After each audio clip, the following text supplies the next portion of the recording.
আপা আপনার বড় ছেলে টাকার লোভে ওর সাথে যাও, বেরো বেরো এখান থেকে। ও ফাহাদের এক্স গার্লফ্রেন্ড। ফাহাদ ওকে না বিয়ে করে আমাকে বিয়ে করছে দেখে ওর উপর রিভেঞ্জ নেওয়ার জন্য আপনার ছোট ছেলে সামিরকে বিয়ে করছে। ফাহাদকেও সুখী থাকতে দিবে না, বুঝছেন? আজ থেকে আমি এই পরিবারের কেউ না। আমার আব্বা আম্মা ভাই সবাইকে আমি ভুলে যাব। আমার চেহারা আর দেখতে হবে না, আমাকে কখনো খোঁজার চেষ্টা করবেন না।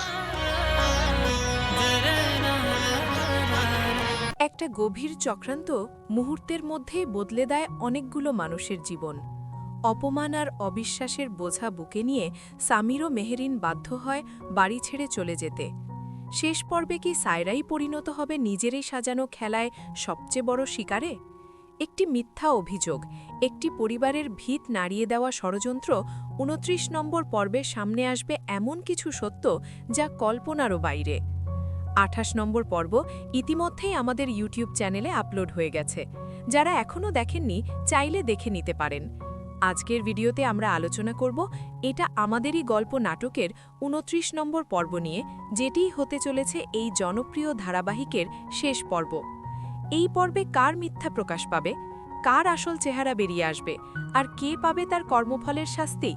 সব প্রশ্নের উত্তর মিলবে আজকের ভিডিওতেই। তাই প্রিয় দর্শক, ভিডিওর একটি মুহূর্তও মিস করবেন না। ভিডিও শুরু করার আগে ছোট্ট একটি অনুরোধ, আপনি বাংলাদেশের কোন জেলা থেকে ভিডিওটি দেখছেন কমেন্টে আপনার নাম ও জেলার নাম অবশ্যই লিখে জানাবেন। ঢাকা, চট্টগ্রাম, বরিশাল, রাজশাহী কিংবা খুলনা যেখান থেকেই দেখুন না কেন আপনার পরিচয়টা রেখে যাবেন। আর যারা এখনও আমাদের চ্যানেলটি সাবস্ক্রাইব করেননি, দেরি না করে এখনই সাবস্ক্রাইব করুন এবং বেল আইকন অন করে রাখুন যেন শেষ পর্বের আপডেট সবার আগে পান। নাটকের শুরুতেই আমরা দেখি মেহেরিনকে চোর বানানোর জন্য সায়রা যে নোংরা ফাঁদ পেতেছিল সেই ফাঁদই ধীরে ধীরে তার নিজের দিকেই ঘুরে আসছে। সায়রা বুঝতে পারে এই বাড়িতে আর বেশি দিন তার মুখোশ ঢাকা থাকবে না।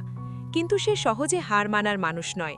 সবার সামনে দাঁড়িয়ে আত্মবিশ্বাসী কণ্ঠে সে বলে, আমি গয়না চুরি করিনি, আমার বাবার অঢেল টাকা আছে, আমি চুরি করব কেন? এরপর মুহূর্তের মধ্যেই অভিযোগের তীর ঘুরে যায় মেহেরিনের দিকে। সায়রা বলে, এই সব কিছু মেহেরিনের সাজানো নাটক। ও চায় না আমাদের সংসার ভালো থাকুক, কারণ মেহেরিন আসলে ফাহাদের প্রাক্তন প্রেমিকা। প্রতিশোধ নিতেই সে সামিরকে বিয়ে করেছে। এই কথা শুনে পুরো বাড়ি নিস্তব্ধ হয়ে যায়। কারও মুখে কোনো কথা নেই। চরম অপমানে ভেঙে পড়ে সামির আর মেহেরিন। ঠিক সেই মুহূর্তে তারা দুজন একসাথে সিদ্ধান্ত নেয় এই বাড়িতে আর এক মুহূর্তও নয়।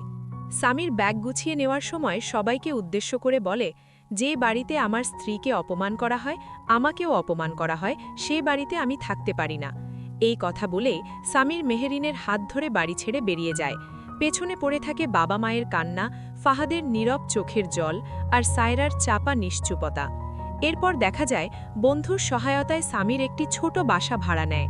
সেখানেই নতুন করে শুরু হয় সামির ও মেহেরিনের জীবন। এক রাতে সামির বলে, ফ্রিল্যান্সিং করে কিছু টাকা জমিয়েছি।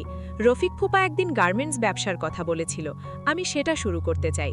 তুমি কি আমার পাশে থাকবে? মেহেরিন হাসি মুখে উত্তর দেয়, সুখে দুঃখে আমি সব সময় তোমার সাথেই আছি। রফিক ফুপার সহযোগিতায় সামির ছোট পরিসরে গার্মেন্টস ব্যবসা শুরু করে।